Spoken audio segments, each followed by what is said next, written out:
if your goal is to buy a car in 2025 or in 1 year's time, then you must watch this video. So buying a car is one of your 2025 goals, right? And you've done your research and you've decided, hey, I want to buy a car that costs me 600,000 Kenyan shillings. You can say that you're going to be using it for Uber business, for Bolt business, as a taxi cab, or it's just going to be for personal reasons. It doesn't matter. In this example, we are going to assume that your net income after taxes is 70,000 Kenyan shillings. So this is net income. We've taken away all the other deductions like NHIF, like NSSF, and any other deductions. And every single month, because you're employed or you have a source of income, which is not employment, it doesn't matter. Every single month you make 70K.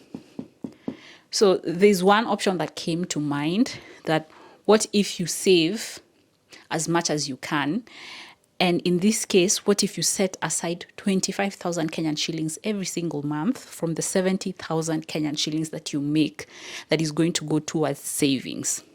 You've decided, I'm just going to be saving 25,000. That is as far as I can go, and I'm going to save this for the next 12 months.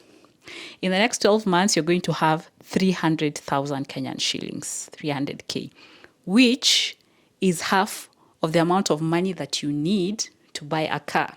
So where are you going to get the rest of the money?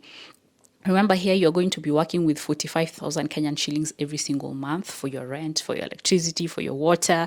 If you pay school fees, if you send money back home, anything, this 45,000 Kenyan shillings is an amount that you are comfortable working with. So there's nothing wrong, like you don't feel that much pinch setting aside 25,000 Kenyan shillings. So here you have 300K after 1 year, that is next year. So for the other 300K, you can decide to take a loan. Yes, you can decide to take a loan. You can go for a bank loan, where you'll pay a higher interest rate, or you can go for a SACCO loan. So probably you are a member in a SACCO. And in this assumption, we're going to assume that you have share deposits of 75,000 Kenyan shillings, because for most SACCOs here in Kenya, not all of them, but some of them usually have a rule, like the maximum amount of money that you can get as a loan is 4 times your share capital. So in this case, your SACCO, assuming it's XYZ SACCO, has that rule.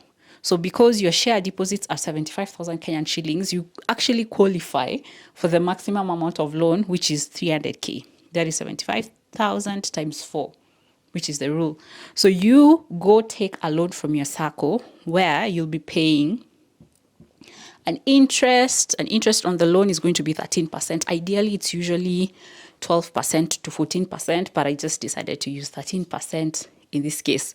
So you take a 300K loan in a SACCO. Of course, the SACCO charges you a loan based on reducing balance.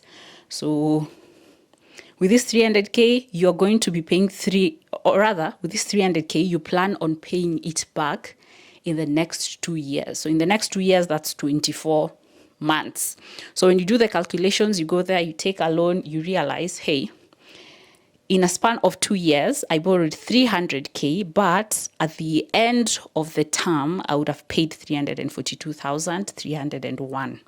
So ideally, this amount divided by the 24 months, every single month, 14,000 will have to get out of your paycheck for the next 2 years to pay this loan.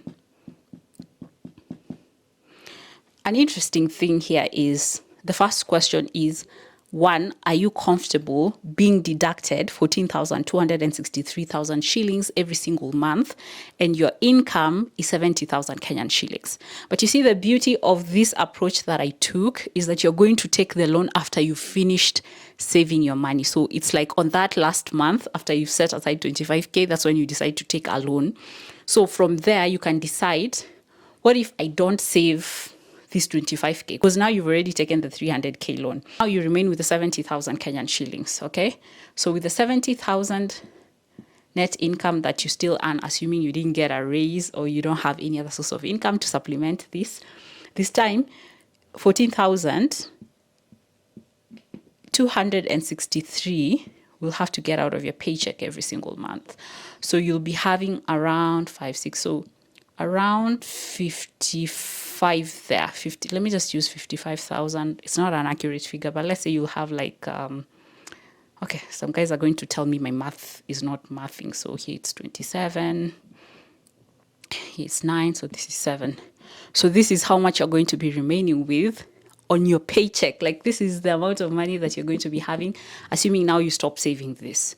So then from here, you have a car. So if you're going to use it for Uber, you can see how the income from the car looks like. If it's 25K per month, if you're going to be renting it out, it can be 50K per month. I'm not sure about those numbers, but I have a source that tells me like with them renting out the car, they make an assured 50K per month. So depending on the car, but anyway, you're still earning an income from the car, assuming that the car you've bought on the first month, on the second month, it's going to bring in some income. So probably even the income that you're going to be making from that car is going to help you pay back this loan.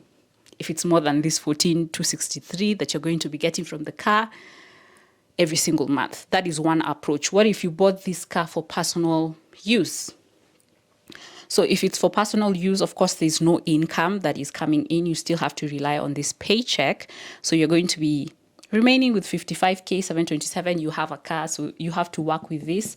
And then you can decide to look for an amount that you're comfortable saving from this 55K, which is 10K. Like this is just one way to think about it. What do you think? What do you think? Would you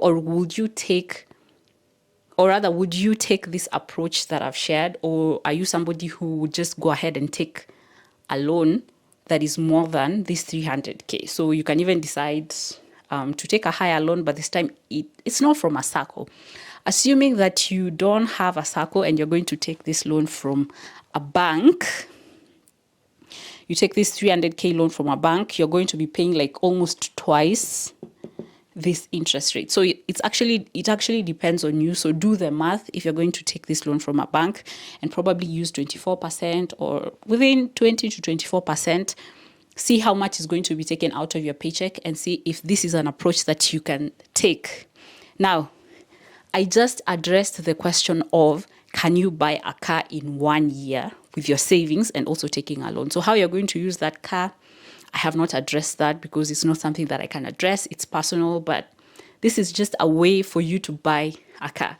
You can use this approach for any asset that you want to buy. If you want to buy a plot of land that costs you 500,000 Kenyan shillings and you want to buy it by next year. So the question that you have to ask yourself, what does it take for me to have this 500K? What can I manage to take out of my paycheck to save to help me approach this 500K? So if for you, you can manage to save this 25K per month, then you can decide, okay, so 25K per month times 12 months, that's going to be 300K, okay? So what can you do? If you can manage to save 20K per month, you can say, what if I save consistently 20K for the next 12 months? I'll be able to have 240K. So out of the 240K, I need to find the remaining amount from this 500K, which is going to be 260. So can I get this 260K from a loan? Do I have the capability of getting a loan? If I'm employed and I have a consistent income, then I can take a loan from a bank if I'm not a member of a SACCO. Like that's another way to approach it. Can I take a 5-year loan to pay this back? Or can I take a 2-year loan or a 1-year loan? And how is it going to look like? Then you do the math. You say, if I take a 1-year loan and I'm borrowing 260, at the end of the 2 years, I'm going to pay back like an extra 4K on top. So the interest that I'm going to be paying for this loan will be this amount of money. And you try to find out like what percentage of your income is going to be taken out of this 260K.